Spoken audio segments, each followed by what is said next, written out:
तब मत रे भैया भाई उठा के ला दे बात होई अब तो बैठले लालू कुल देना अच्छा तो बैठल दे हां बाकी दे सऊर लेकिन आप दबा के दे आज देखल चाहते हैं कितना दबा के दे लेते तभी दबाओ तो देखी तो आओ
हंस रहे हैं, बोल रहे हैं, बतिया रहे हैं, इतने लोग इकट्ठे हैं। आखिरकार ये किसकी कमाई है? रात तो रात होती ही है, रात तो काली होती ही है, दिन भी काला होता। अगर न आता भीम नामक सूरज तो जग में न उजाला होता। दे दिया सब अधिकार हमको, दे दिया सब अधिकार हमको संविधान बना करके, नहीं तो आज भी हम गरीबों के लिए स्कूलों में बंद ताला होता। गौर करेंगे साथियों, वहां की बात बताने जा रहा हूं। देश अंग्रेजों के गुलाम ना हो, इस गुलामी से पहले भी हम गुलाम थे। और किनके गुलाम थे ये बिरहा में संकेत है, आपको संदेश है। एक लाइन संकेत है, रजा कैसा संकेत है?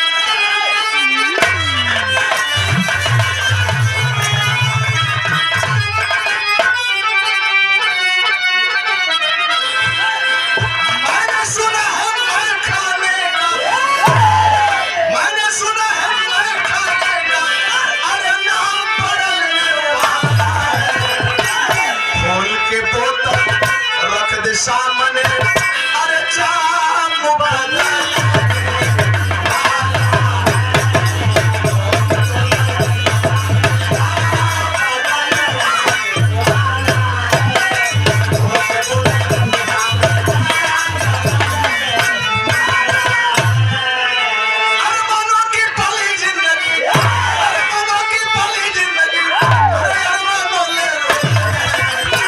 आंखों से भरता है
लिखने वालों ने, इतिहासकारों ने इतिहास को दबा करके रखा।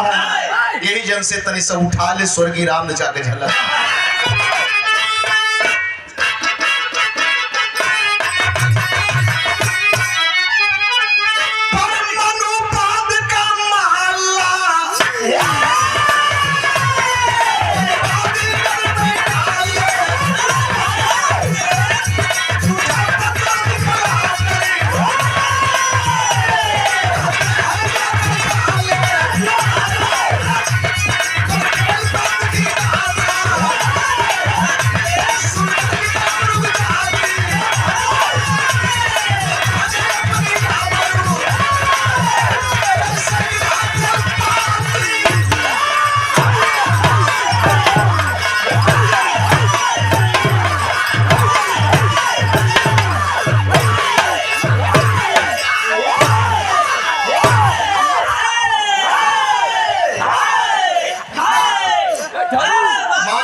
मान जा खान साहब, मान जा।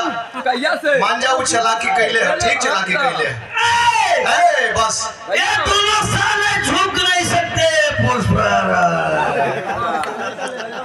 अब वही से सही कलस गरियाबे कैले से तका से, लेकिन सही बात कलस है कि दोनों झुक नहीं सकते। तो के तो ये बात पर गर्व होकर चाहिए। भैंस पड़िया है, गौरव ना गर्व। ये बात अपने जगह पर है। केरल प्रांत आज जिसको कहते हैं, कभी जमाने में उसे त्रावण कोल के नाम से जाना जाता था। और त्रावण कोल का राजा मार्तंड वर्मा घोषणा कर दिया, ये गरीब समाज के लोग मोछ बढ़ा के नहीं चलेंगे, पैर में जूता डाल के नहीं चलेंगे, पगड़ी बांध के नहीं चलेंगे। ये तो ठीक रहल, लेकिन दूसरी घोषणा हो गई कि इनकी बहु बेटियां अर्धनंग चलेंगी। आधा शरीर कमर के नीचे ढका रहेगा, कमर के ऊपर का शरीर खुला रहेगा। आय हाय हाय हाय। उसके बाद भी उनके स्तन को नापा जाएगा, जिसका जितना बड़ा होगा उसके हिसाब से उस पर टैक्स लगेगा, और टैक्स का मालिक मार्तंड वर्मा होगा। बाहर जमाना, बाहर समय, बाहर इंसानियत।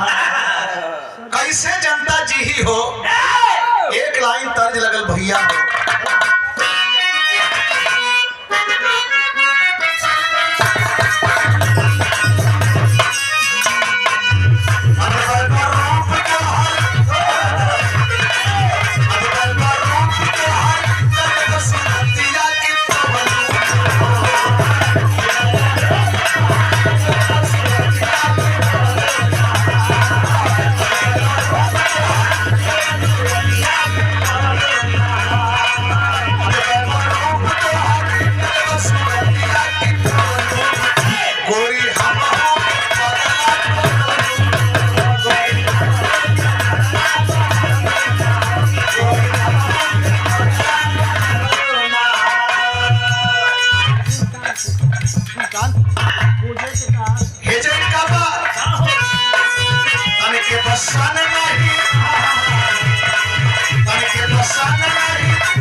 हैदर बैठ करके बिरहा सुन रही है।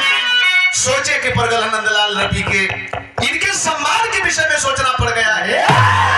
कैसे जियत रहली, कैसे चले, कैसे सुते, कैसे बैठे। अरे मनवा मलिन करके चलली कहरिया, अकाय तताई देखी के चिकरिया, अजब में हनवा लगल जैसे बनवा चोहत बांध। कहिया बदली ससनवा चोहत बांध। हमारी बहू बेटियां अगर रास्ते को पकड़ के जा रही हैं, अर्धनंग है, अब तो ओहू के बाद रोरी उठा के फेंकल जाए, छीटा कसी होखे हेकर हैसन है, होकर होइसन है, हेकर हैसन है। कैसे बर्दाश्त करबा हो भैया, कैसे बर्दाश्त करबा। लेकिन एहू के बावजूद एक दिन एगो घटना घट जाती है। यही तरह का छिड़ी चौरा जैसन गांव बा, आ घटना घट जाती है। उससे पहले एक लाइन संकेत लगल तर्ज के,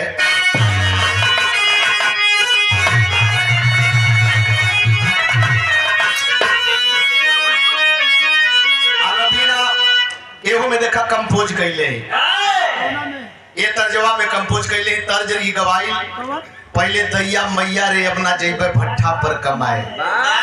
आ एक ठे और ये महीन हो सलवा तू सलवा में लागे ले गरमिया मोर बलमुआ हो बेनिया डोला दा। दोनों मिला के एक ठे कंपोजिंग कर देली।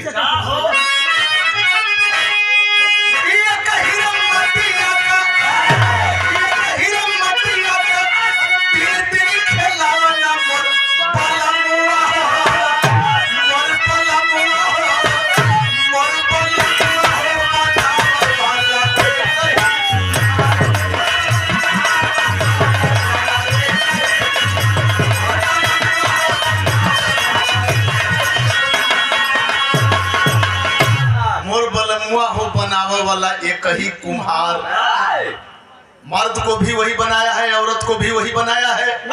वही में तीसरका हो जोन तनी सा 8 पॉइंट के चलल है, वही बनाया है।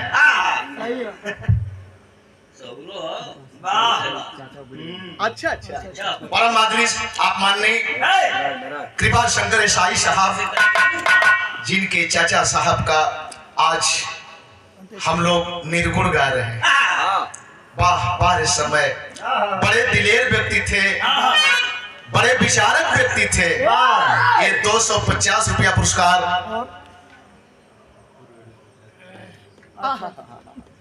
पूर्व एडीओ पंचायत आयल हुआ साहब। परम आदरी माननीय पूजनीय हमारे गार्जियन राम नारायण साहब एडीओ पंचायत साहब तरफ से 500 रुपए का पुरस्कार चरण करते हैं, प्रणाम करते हैं। आप सारे लोगों का सादर सम्मान करते हैं, लेकिन बात वही कहे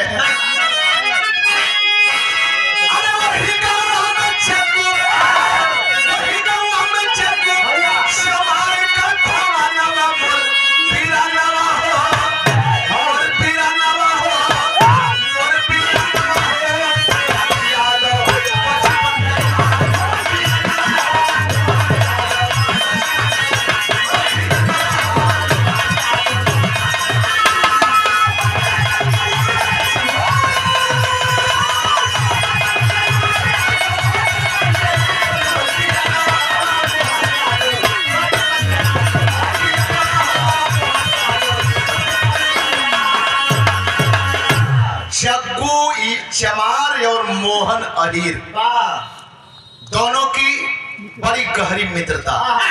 लंगोटिया यार, एक साथ में लड़ना, खेलना, खाना, गाय गोरू चराना। दोनों के दोनों अच्छे पहलवान थे। घर भी दोनों का एक ही जगह है, बीच में रास्ता है। इस पार मोहन का घर है, उस पार जग्गू चमार का घर है। और त्रावणकोल में बैकवर्ड समाज को नाडर कहा गया और दलित समाज को, अनुसूचित समाज को अहेजा।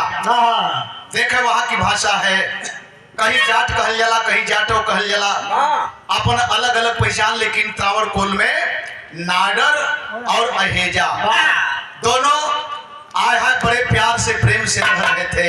लेकिन एक दिन घटना घटे जाते हो भैया। नांगेली ऐतिहासिक नाम है।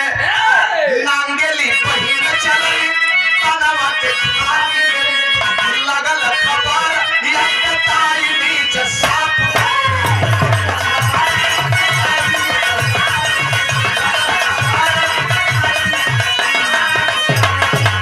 अरे चलल बना के पापी अपन संगठनवा मोर बीरनवा हो बिछवई में जग्गू चमार की बहन नांगेली शरीर पर कपड़ा रख करके इज्जत के साथ कहीं जा रही है। और तब तक पता चल गया मारतंड के लोगों को 10 लवंडे आए, कैसी लेके यही जन से कपड़वा हाई काट के नोच के फेंक दे।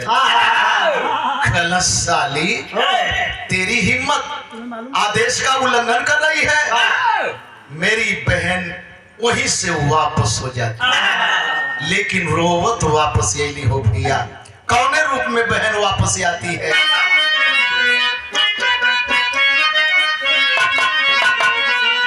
रोवत बहिनिया हवनवा के आई गई, देखी के दरम फैले मोहन पहलवाना। जग्गू तो नहीं थे, मोहन पहलवान दरवाजे पर बैठे थे। दूरवा से देखल रोवत नांगेली के कहल बहिनी ई करे ई का कहलस यही बदे तो अली है भैया, यही बदे तो अली है। अब जियल ना चाहते, अब जियल ना चाहते। अपने जग्गू भैया तो ना हुए, आप हुआ चिटकी भर माहूर देदा। अब ये जिल्लत का जिंदगी ना बर्दाश्त। जवान जब सुना हमारे जिया तक कैसे बहिनी का आना जाए, गौवा में बिगाड़ चल के पपियन का सना। कौना रहला रे बहिना? कलश कोई रास्तवा में बैठल हो सो गुलछर्रा उड़ावत हुए। द्रौपदी का लाजिया, द्रौपदी का लाजिया बचावे खातिर मना लेके लाठी चली भइल से।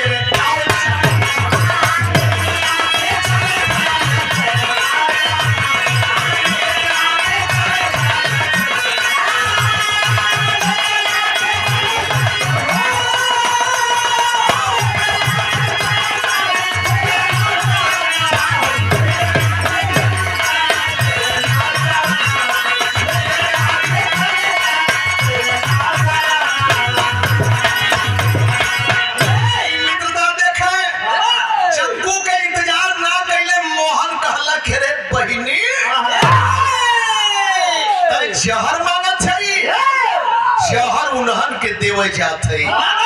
लाठी लेकर के नौजवान अकेले चल दिया। ये 500 रुपए का पुरस्कार परम आदरणीय माननीय हमारे बड़े भाई राम नगीना यादव, समाजवादी पार्टी के ब्लॉक अध्यक्ष, पूर्व अध्यक्ष, और जिम्मेवारी को बड़े बाखूबी निभाने का काम किए। सच्चाई है, राहत की सांस तो लोगों ने लिया ही है। यह तो बतावा जात है और क्या लाठी लेकर के अकेले चल दिया, लेकिन जिस समय चला उस समय का रूप रंग भाव क्या है।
कुछ दूर देखला बेटा, कुछ दूर पर देखला कला क्यों है पगलाल है, पगलाल हम मोहना आवत था। अपनी में राय कैला कि गतरे गतरे पकड़ला, पकड़ के बढ़िया से ओके मारिदा, फिर हिम्मत न करे। लेकिन जब पकड़े का कोशिश कैला शरीर तो नाच गई। ये काम कैले मारी मारी पपीला ने कैला न बोल हो, अरे पूरे गवा में मचल गावा टोल हो कि छिप करके बोल मारे हम दैया घायल गिरा मर जवान आया दी बारिश आया है। दसों के धराशाही कैले गरीबन के गट्टा में इतना जान तही है। धराशाही कैले पता चला मारतंड को कहा कि गोली मार दो, छिप करके गोली मार दी गई। अरराय की जमीन पर गिर गई। आज जब जमीन पर गिर गई हो भैया, जमीन पर गिर गई दसों के दसों वहां से उठा पठा के लोग ले गए। लेकिन जग्गू को पता चला, जग्गू भागल पर आए ले कल भैया मोहन ये कहा कर दिला भैया, अरे अकेले हमहू की आ जाए दिल होता साथ में हम दोनों आदमी मर होते। हॉस्पिटल ले गए, कोई सुनवाई नहीं, दर्द दवाई कर रहे हैं, दवा करते करते करते करते आखिरकार मोहन एक दिन बर्दाश्त ना कैला, कहला कि दोस्त हमरे पर मिला के हमरे बचवा लाखन के बोला दा तनी सा देख ले, अब लगा था कि ना बचा। खबर गई घर पर मिला अपने बच्चे को लेकर के हॉस्पिटल में आती है। अपने पति को इस हालात में देख करके एक बात कहती है, दादा परपादा गई लाइन।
स्वामी आप निराश कर रहे हो, एक ही हमारे कुल का चिराग है, ये कैसे मैं बचाऊंगी। आए है जग्गू के पकड़ के कहले दिलवा के बतिया हो, टूटे न प्रीति का बांध हमरो संगतिया हो।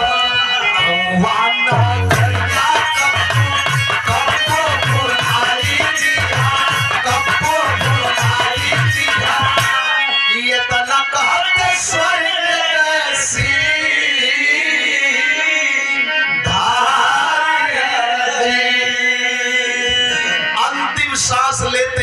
जग्गू का हाथ पकड़ के बोले भैया हमारी मित्रता अमिट है, अमिट रहे।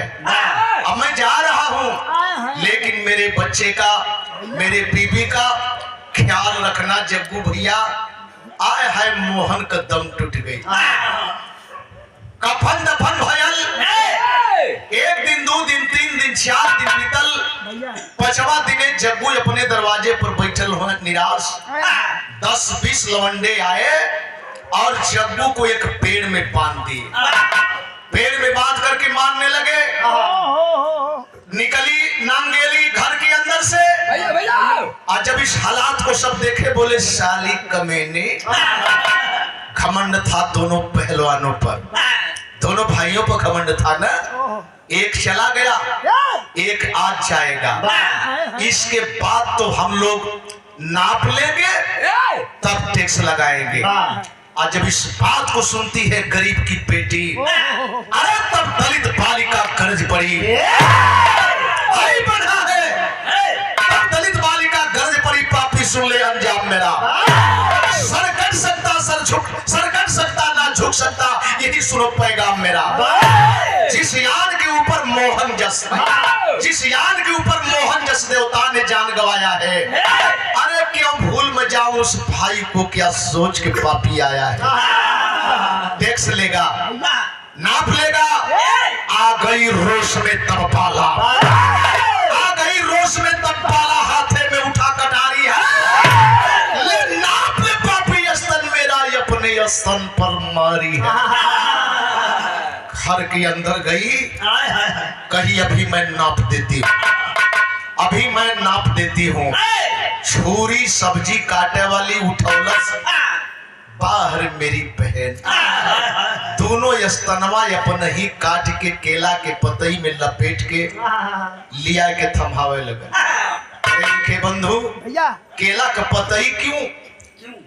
हफ्ते पर करिंदे निकलते थे और हाथे से पैसा ना थमे, केला के पतई में लपेट के पैसा दिया, ले जाके जमा करें, कहीं से केला का पत्ता मिल गया, केले के पत्ते में लपेट करके अपने दोनों स्तन को ला के थमाती है। लहूलुहान शरीर, ले लो कमीनो, ले लो, नाप लो, मेरा स्तन है, नाप लो। जब इस हालात को देखे सब दांते तले उंगली दबा ली। बाप रे बाप, इतनी बड़ी हिम्मत एक लड़की के अंदर। वो सब तो चले गए, लेकिन आज का दिन हम गरीबों के लिए और जगाने का दिन हो गया। आखिरकार उसी दिन, उसी रात को, उसी शाम को देखा इकट्ठा होते हैं ये समाज, गरीब समाज के लोग, और इकट्ठा होकर करते क्या है?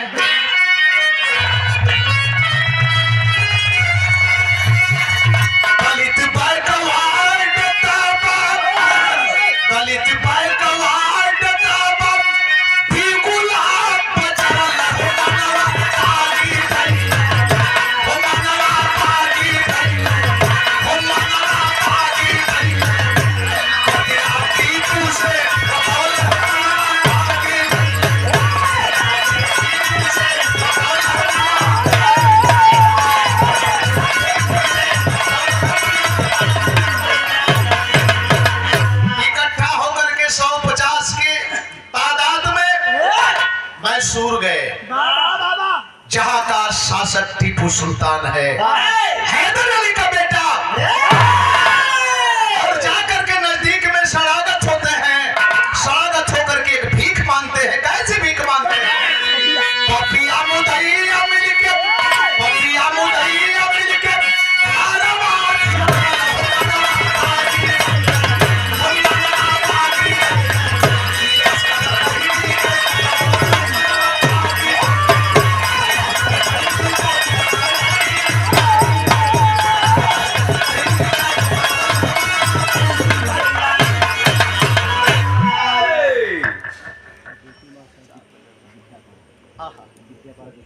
विद्यापारा से परमादरी पूजनीय बेचू मास्टर साहब गुरुजी की तरफ से 100 रुपया पुरस्कार बहुत बहुत प्रणाम करते हैं, सादर सम्मान करते हैं।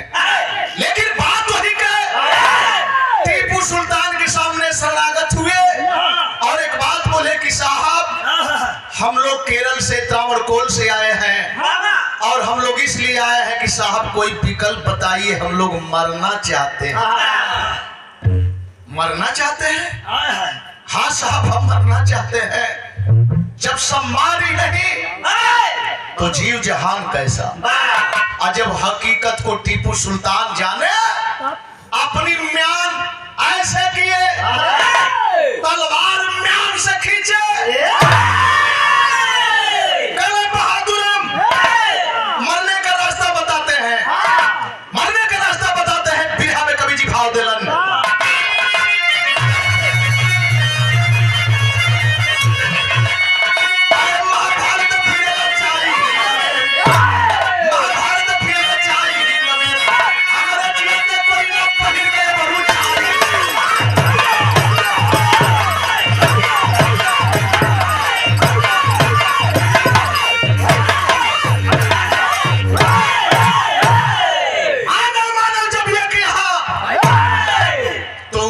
नीचा कैसा है।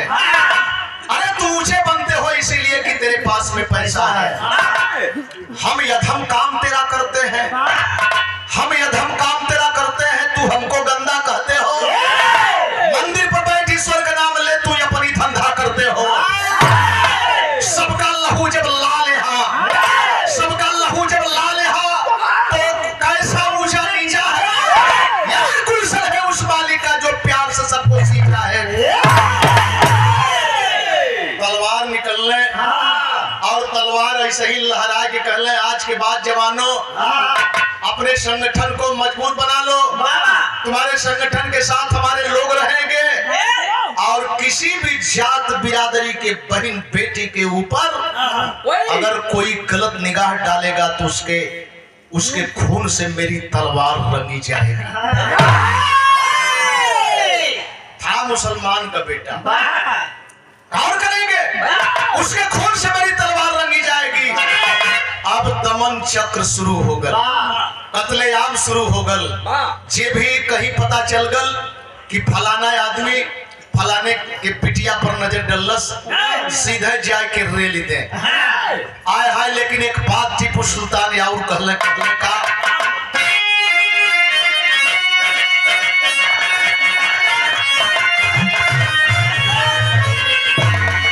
केवल त्रावणकोर केरल में नहीं, 3 जगह के लिए घोषणा हो गई।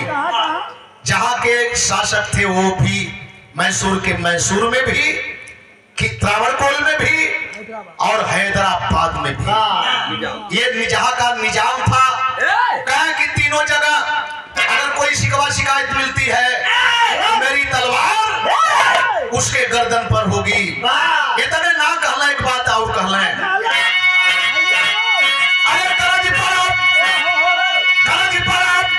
टीपू सुल्तान ललकारी हमारे के सामने।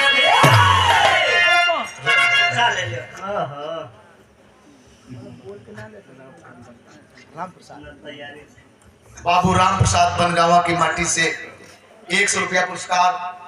जय भीम जय भारत में दिखाए करते हैं। हरे गणजी पर टीपू सुल्तान ललकारी हमारे के सामने।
किसी भी जात की बहू बेटी के ऊपर अगर ऐसा कोई करेगा बर्दाश्त नहीं किया जाएगा। अब केरल में, हैदराबाद में और मैसूर में हड़कम मच गल।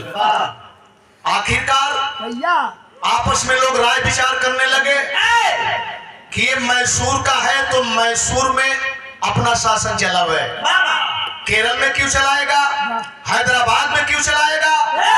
आय हाय इतना ना हो भैया। और उसी समय ईस्ट इंडिया कंपनी के नाम से अंग्रेज हमारे भारत में जगह जगह पैर जमा लिए थे। लेकिन सबसे बड़ा फाटक मैसूर है दक्षिणी भारत का, जहां की रॉकेट स्वयं रॉकेट का जन्मदाता था मैसूर का राजा टीपू सुल्तान। अंग्रेजों का छक्का छुड़ाने वाला भयभीत थे अंग्रेज। जब तक टीपू सुल्तान मारा नहीं जाएगा तब तक भारत पर हमारा आधिपत्य हो नहीं पाएगा। लेकिन एक बात और कहल जाला, लोग कहला कि जब जब अत्याचार होला तब तक भगवान कोनो न कोनो रूप में आवेला। विधायक जी है न कहल जाला वेद पुराण में कि जब जब अत्याचार होला तो भगवान आवल सही हो एक हमहू मानत है, लेकिन तनी से मैं लेकिन हो क्या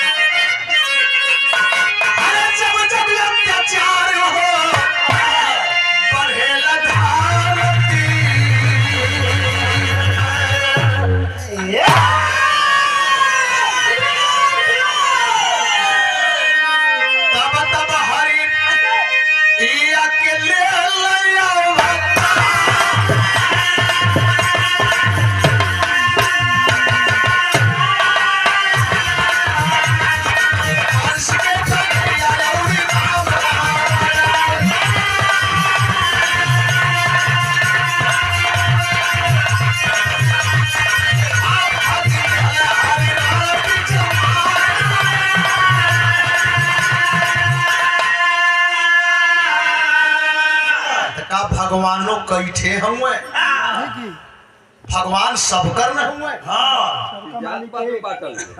भगवान तो जात पात में बाटल ना हुए कि हमार भगवान हाई हो तुहार भगवान हाउ हुए उनकर भगवान हाउ हुए।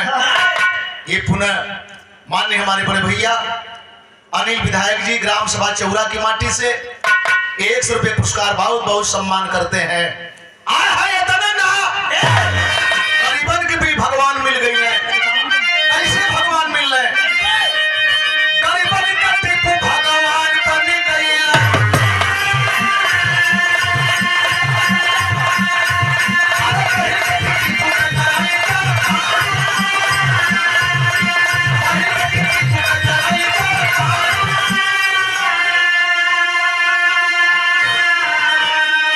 टीपू सुल्तान के नाम पर बहु बेटियां त्योहार रखने लगी, जयकारा करने लगी। अब बर्दाश्त ना हो था, निजाम मारतंड मिले और मिल करके एक काम किए, जवन गोरा टीपू जवन गोरन के टीपू करीबे रहा रवा जवन गोरन के टीपू करीबे रहा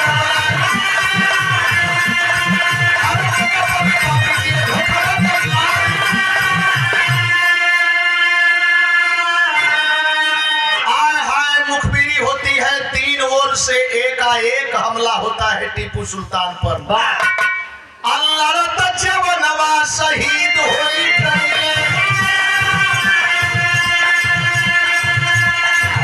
के झोपड़ी में फिर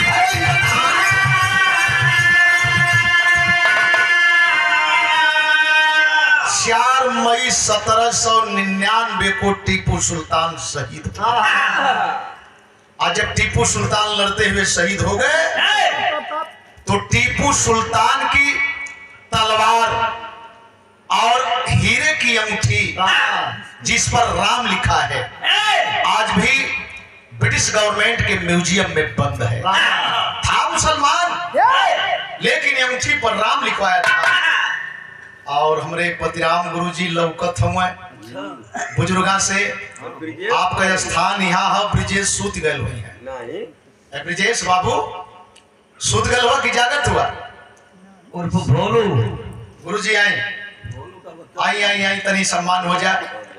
और देखा सीरियल बाई टीपू सुल्तान के मारे जाने के बाद अंग्रेजों का अधिकार अपने भारत में, अंग्रेज तो यही चाहते थे कि टीपू सुल्तान कम से कम गेट खाली करे आए है। लेकिन टीपू सुल्तान के मारे जाने के बाद एक बार गरीब समाज में फिर हाय मच गया। लेकिन एक काम जरूर एक गरीब समाज के नौजवान किए, जिस कारवां को टीपू सुल्तान यहाँ तक लाके खड़ा किए थे उस कारवां को रोके नहीं, उस कारवां को रोके नहीं। ये लड़ाई, ये संग्राम, ये संघर्ष सीरियल है।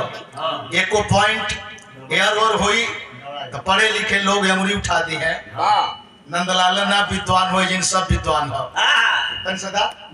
और ब्रिजेश, अरे गुरुजी के कलाकार हैं आप भी ना,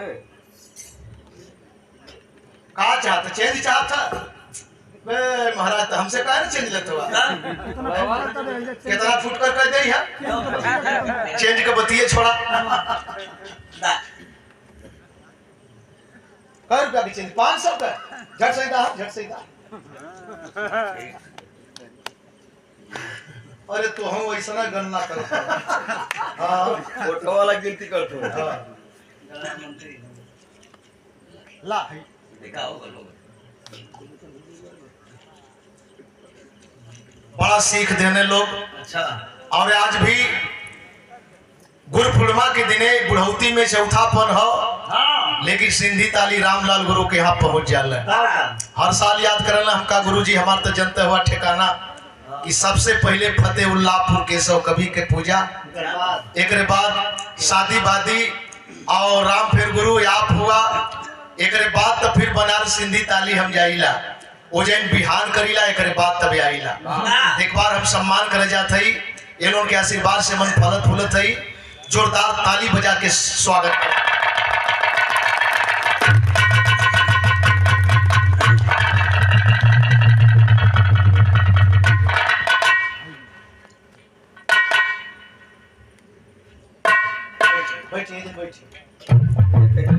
नहीं रही का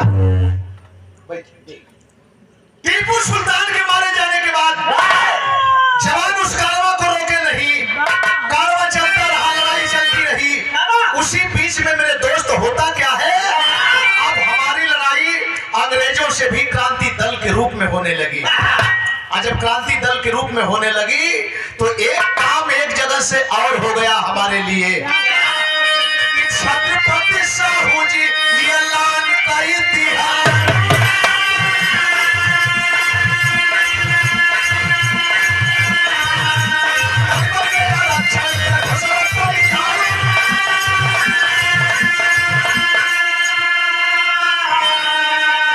कुर्मी समाज के थे पटेल समाज के थे छत्रपति साहू जी महाराज कोल्हापुर के नरेश नहीं बर्दाश्त कर पाए 50% आरक्षण हम गरीबों के लिए घोषणा कर दिए आज जब घोषणा कर दिए तो बौखलाहट मच गई कि बात बिगाड़ दिल लेकिन घोषणा करके विद्यालय खोलवाने काम किए हॉस्टल खोलवाने काम किए दुकान दौरी खोलवाने काम किए सबको सम्मान देने का काम किए देखा हो का जानत बने बेचारे वो का जानत हो लोन की अब आरक्षण मिले जाता कि ना मिले जाता ये आरक्षण बदे कितना कुर्बानी देहल गई ठीक है जे जितने समझे उतने समझे लेकिन जे नंदलाल का बिरहन ना समझलस तो समरे समझ में आओ था कि बहुत जानी का ना समझ पाए ध्यान देंगे भैया और इतने ना बड़ा अध्ययन करके तब बिरहन मंच पर शुरू करीला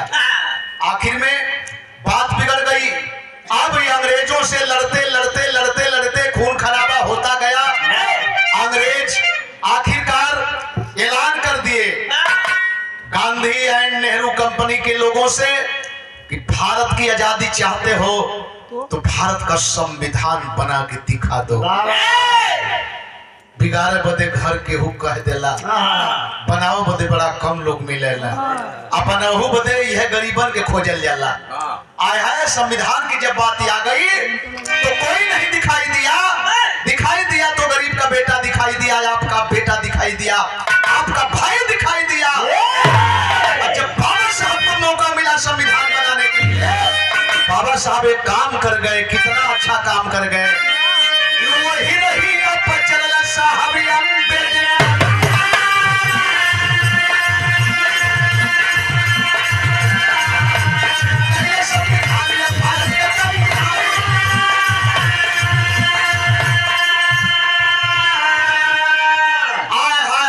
छत्रपति साहू जी महाराज के आधार पर बाबा साहब ने हर समाज को उनका सम्मान संविधान के तहत संविधान के दायरे में दिया सुता मत दादा तो सुती गई है कुल यानी सुतबा रोज ना भेंट हुई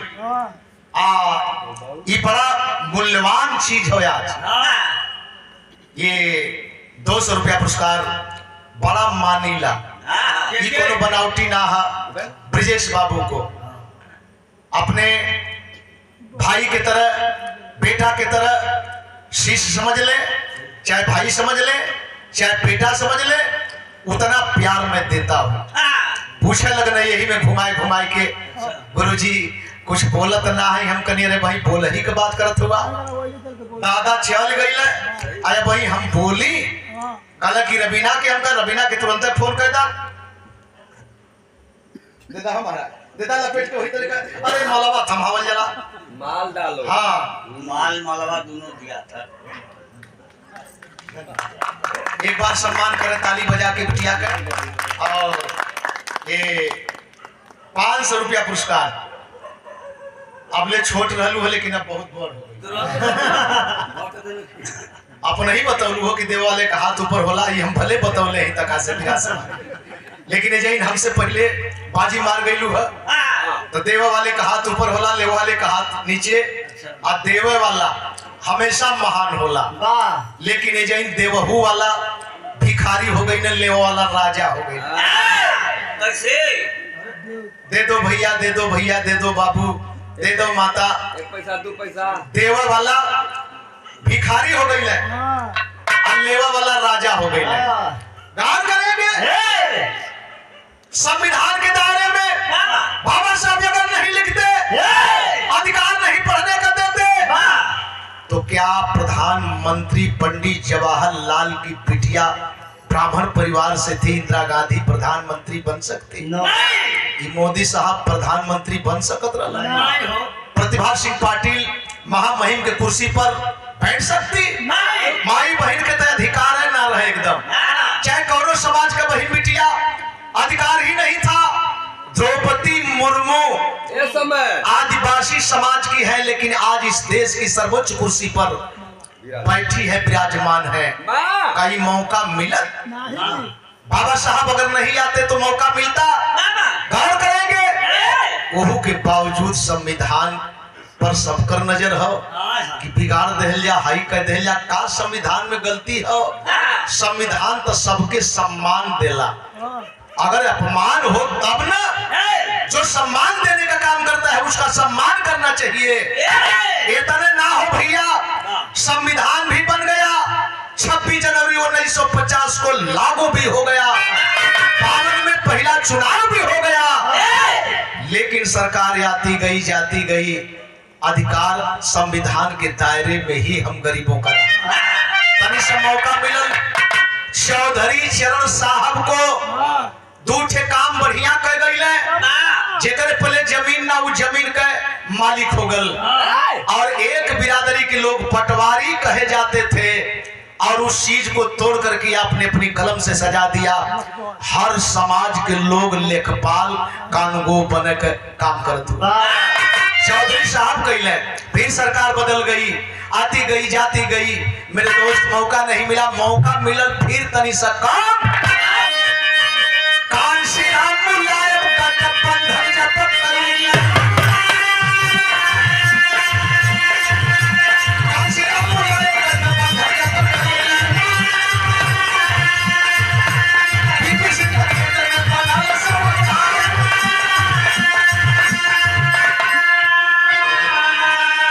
गठबंधन तो सरकार बनने से पहले हो गया था, लेकिन सरकार जब बना लिए लोग तो कांशीराम शाहबोट क्लब दिल्ली पर धरना दे करके शर्त पर सरकार बनाई गई थी।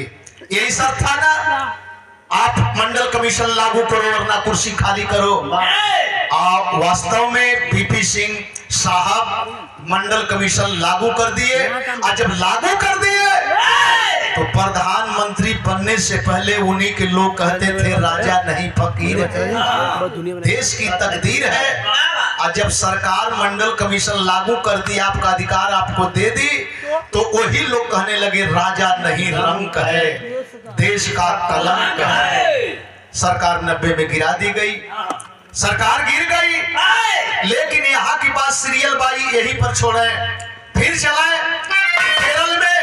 वहां पर समय धीरे धीरे अब जग्गू का चौथा पन अंतिम सैया पर हुए, जग्गू अंतिम सैया पर हुए, यह घोषणा हो गई, और जग्गू अपने बेटा शेखर के बोला कि एक बात करने अंतिम दौर में।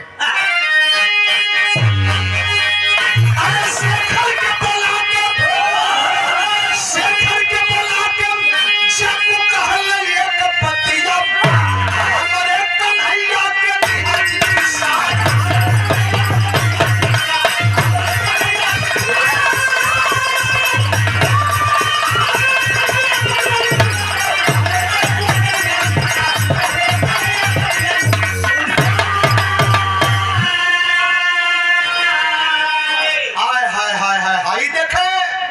जग्गू अंतिम शैया पर अंतिम सांस लेवे वाला हुए। मोहन पहलवान का एगो फोटो कैसहू बनवाए के घरवा में टंगले रहे। ई दोस्ती देखे और नहाए धोए के सवेरे एगो अगरबत्ती चलावे, जलौले के बाद तब पानी पिए। यह अपने शेखर से कहले कि बेटा हम जाते स्वाभिमानी ई हो रहा, स्वाभिमानी हम हो, लेकिन अकेले शहीद हो गई। दुर्भाग्य है कि हम झिलगा पर मरत है, लेकिन जौन कमवा करीला बेटा ये काम रुके न पावे, नहीं तो हमारे दोस्ती में दाग लग जाए। मर गई कफन दफन भयल। और तब तक यहाँ सरकार के द्वारा त्रिस्तरीय चुनाव को घोषणा हो गई विधायक जी। और जब घोषणा हो गई तो वही बीच में वो गांव का सीट रिजर्व हो गई प्रधानी के। बड़े समाज के लोग आपस में मीटिंग कैले आपका होई। अब तक कोनो छियामारे के, पासी के, दुसादे के, खट्टी के, धोबी के अब तक प्रधान बने वही के पड़ी। तब बढ़िया है, सांप भी मर जाए, लाठी न टूटे। एक प्लान और बनावल गई। दरवाजे पर जग्गू के लोग यही कहले बधाई हो शेखर, बधाई हो बेटा। कहले चचा कैसन बधाई? कहले कि आवा बैठा, आज के बाद दुश्मनी खत्म बेटा। प्रधानी के चुनाव तो के लड़ावल जाई, वोट दे के प्रधान बनावल जाई। आए है बड़ा खुश भैल, लेकिन एक काम और करे के है बेटा। स्वाभिमानी खानदानी परिवार का हुआ, खानदान स्वाभिमान बदे खानदान लड़त आयल हो, तो से बढ़िया केहू प्रधान लायक देखते ना। लेकिन एगो काम और करा, जौन मोहन का फोटोआ घरवा में टंगले हुआ, वो फोटोआ के लिए आवा अभी अकेले पूजा ना करवा, संगमरमर का मूर्ति बनवावल जाई। और जब तोहके चुनाव जिता लहल जाई तो चौराहे पर मूर्ति लगाए के तोहरे हाथे से अनावरण हुई। वही दिने हर साल मेला लगी। अब मोहन का पूजा सब समाज करी। लिया के फोटो शेखर दे देलस। गौर करेंगे, फोटो लोग लेके चले गए। चुनाव अप्रैल में हो, मार्च में होली हो, काल रंग खेले के हो, आज होलिका जलावे के हो। जहिया होलिका जलावे के हो वो दिन टिकठी बनावल गई, माला फूल रखल गयल, वही पर मोहन यादव का फोटो रखल गयल। पीछे से बाजा बजवावत टिकठी उठावल गई। ई कहत राम नाम सत्य है, सबकी यही गत है। चला ये फोटोआ के आज होलिका में जला देहल जा, न रही न तो छाती पर कलेजा पर दाल जा। आपके फोटो से इतनी बड़ी एनर्जी। तबले कोनो लड़का के पता चल गल, छोट सा देखलस की बाबा का फोटो, भागल गल शेखर के हाथ। चचा बाबा का फोटो हुआ होलिका में जलावे के लोग ले जाते। तुरंत दो चार ठे जवान के लहर से बीच में जाके खड़ा हो गल। खड़ा होके शेखर एक ठे बात कहलस का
ठे लोगन भगले। आज जब भगले तो फोटो के लिए आवल गल घरे। एक बात जवान कहा क्या? अरे मोहन और जब्बू आज सबके चेतावे, टीपू सुल्तान आज सबके चेतावे।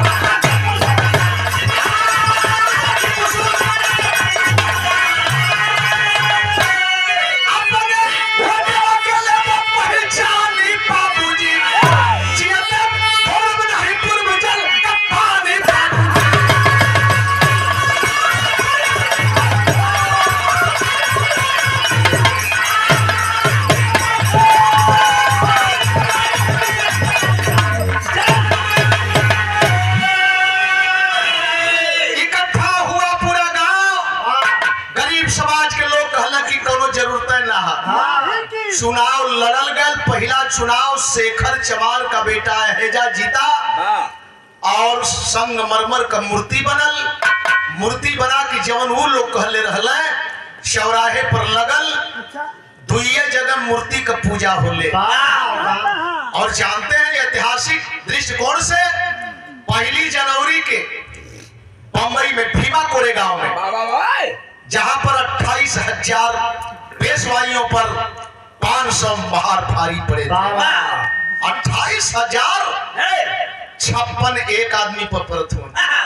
28,000 एक तरफ और 500 महार एक तरफ। उसमें भी एक जवान का इतिहास है। 8,000 लोगों को अकेले काटा था। 11 फुट की लंबी शरीर थी, 7 किलो की तलवार थी। 8,000 को अकेले काटा था। तो दुइये जगह मूर्ति का पूजा होले, ऐतिहासिक मूर्ति का पूजा होले। और ये गरीब समाज में, दलित बैकवर्ड समाज में एक त्रावण कोले आज केरल के नाम से जाना केरल में, और एक भीमा कोरे गांव में। ये रहा गरीबों का इतिहास। लेकिन अनिल भैया हम लोग भटक जाइला। अब भाई चुनाव आ जाई तो नंदलाल की लोग पहुंची है। भैया का करत होगा? बड़ा बढ़िया मौका है तो हम लोग का सीट है लड़ा तो से बढ़िया के हो। वोट तो हमारे ढेर। वोट तो हमन के पल्ले 300 हो। तोहरी मतीन आदमी के लौकत ना। नंदलाल पगड़ी बांध के तैयार हो गए। चला नंदलाल हर घूमे लगना गांव में। जरमी शुरू हो गई। अब तबले संतलाल किन गई कल का हो संतलाल नंदलाल चुनाव लड़त हुआ। उनसे बढ़िया पढ़ल लिखल तू अब तू कल मरले हो मतलब हमन जोहत है जा 300 वोट हमन के पल्ले हो। वो है 300 नंदलालों के, वो है 300 संतलालों के। संतलाल पगड़ी बनले नंदलाल से भिड़ गई। कल की तू बैठा चुनाव सो हम लड़ब। अभी नंदलाल संतलाल अपने में बतरस करत हो तले ब्रिजलाल के पहुंच गई। खल का ब्रिजलाल आई दोनों बेकूफ लड़त हो। मर्दवा प्रधान लायक तो से बढ़िया तो गांव में क्यों है। ब्रिजलाल ठोक देना ताल। 350 वोट इकट्ठा है। आप सोचे 350 ब्रिजलाल पर, 300 नंदलाल संतलाल पर। वही में दूसरा का मार लिया। निशाना तो कहीं और हो। एलिए कि नंदलालो चलाक हो, संतलालो चलाक हो, ब्रिजलालो चलाक हो। बात बिगड़ जाए। यह करे में हमन का चुनाव फिसलाला। एक त्यागे के पड़ी। अच्छा। एहू पर विचार करे के पड़ी। गुरु बिहारी गुरु